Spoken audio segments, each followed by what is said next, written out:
আসসালামু আলাইকুম। আর একটি নতুন রেসিপি নিয়ে আমি আপনাদের সামনে হাজির হয়েছি, আর সেটি হচ্ছে পেঁয়াজ কলির পাকোড়া। বিকাল কিংবা সন্ধ্যার নাস্তায় খুব সহজে এই পাকোড়াটি আপনারা বানিয়ে ফেলতে পারেন। এই জন্য কতগুলো পেঁয়াজ কলি আমি ছোটো ছোটো করে কেটে লবণ দিয়ে কষলিয়ে একটু নেতিয়ে নিয়েছি। তারপর আমি এখানে দিয়ে দিলাম 1 কাপ চাউলের গুঁড়া, হাফ কাপ বেসন, 1 চামচ রসুন বাটা, 1 চামচ আদা বাটা, হাফ চামচ হলুদের গুঁড়া, হাফ চামচ ধনিয়ার গুঁড়া, 1/4 কাপ জিরার গুঁড়া,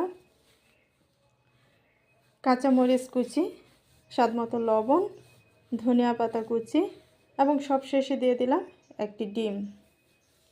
তারপর আমি সমস্ত উপকরণ একসাথে হাতে মাখিয়ে একটি মিক্সার তৈরি করে নিলাম।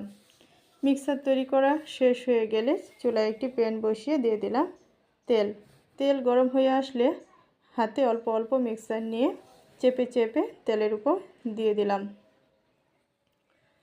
তো পাকোড়াগুলি আমি তেলের মধ্যে উল্টে পাল্টে ব্রাউন কালার করে ভেজে নিলাম। এতে হয়ে গেল মজাদার পেঁয়াজ কলির পাকোড়া।